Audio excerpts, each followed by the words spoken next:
Hey everyone, it's Dave from Dave's Ohio Barbecue. As you've seen in some of my past videos, I have a Weber Smokey Mountain. The vents on the bottom of it, the dampers, are getting totally shot. They're probably 20 years old. So today I'm going to show you how to replace the bottom vents on a Weber Smokey Mountain. Stick around.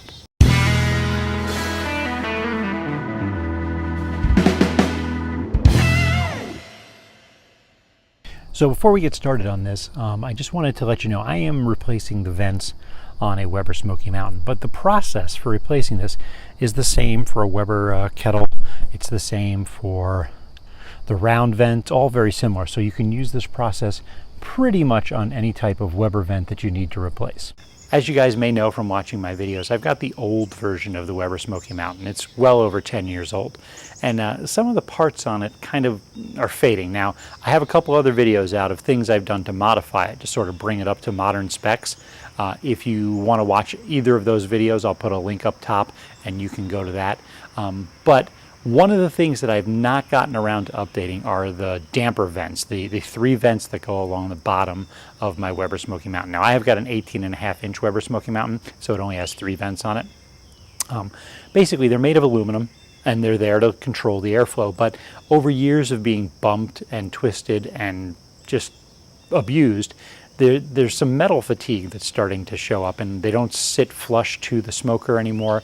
They let in way too much air or not enough air. The little tabs that are supposed to hold them in place are kind of broken off. So I want to replace them. So what I did was I went on Amazon. Here you can see a picture of what I bought. I think it was around 15, 16 bucks for all three of them, and it comes with the hardware to fasten it in as well. So I'm going to basically take off all three vents, clean up the areas inside and out a little bit, and then replace them with the new ones. Now, I've done a little research, because this is not something I've ever done before, on how to take these off. Basically, when the damper vents come from the factory, they're held on with a rivet. It's not a nut and a bolt, it's a rivet, and you have to physically cut it out or remove it somehow. So there's two methods that I've seen online that guys have used to take these dampers out. The first one I'm going to show you here is drilling out the rivet. So you basically take a drill bit that's a little bit smaller than like the inside of the rivet. Okay, and you can see here I'm kind of coming from the inside. I'm going to drill through, kind of just drill out as much of the metal as I can without actually affecting, the enameled porcelain part of the smoker. And then once you kind of drill through it, you want to take a pair of pliers or something. You want to crush the rivet and see if you can pull it out through the other side. That's one way you can do it. The other method I read about was just taking an angle grinder, or you could even use a Dremel in a pinch. Use a metal cutting disc and just cut the end of the rivet off.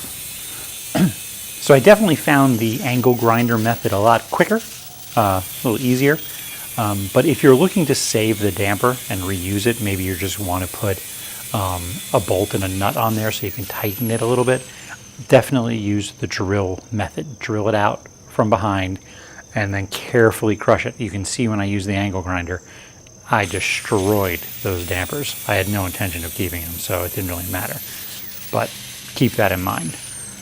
Now that I have these dampers off, you can even see inside of each hole there's a little aluminum tab that's bent at a 90-degree angle, and it's meant to hold the smoker, hold the vent from just spinning in circles. You can see on most of my vents here, those tabs are broken off and they don't even exist anymore. They've just been busted. I want to clean up the area, so I'm just going to take a little rubbing alcohol and some paper towel and just kind of wipe it down to get any extra grease off. If there's anything on there that is kind of stubborn, I may take one of those plastic scrubbers, the green ones, or even the back of one of those blue sponges, and just kind of give it a good scrub just to kind of make sure everything's off, because I want my new dampers to fit nice and tight to the smoker. Before I put these dampers on, you may have noticed I had these bolts attached to my dampers to kind of make it easy to move back and forth. At the end of it, if you're wondering what this little white blob is, it's this stuff called Sugru. They sell it on Amazon. It's kind of like silicone rubber, and it comes in something that looks almost like a ketchup packet. You take it out, you mold it into the shape you want, and you let it sit for 24 hours, and it turns to hard rubber. I like it because it really doesn't conduct heat very well, so it keeps everything nice and cool. I'm going to move these bolts onto the new dampers, I think. Before I do that, though, I want to drill the holes, and I really don't want to risk warping these discs at all. So I'm going to drill the holes through them on my drill press before I attach them. That way I don't worry about pushing or pulling the aluminum and making it, not fit right. Another thing I want to do with these bolts is they're way too long.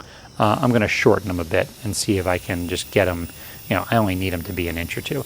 One of the problems with having them this long is they were heavy and they kind of weighed down the damper, and the damper wouldn't stay exactly where I wanted it to. So now I got it all cleaned up. It's really just a matter of installing it.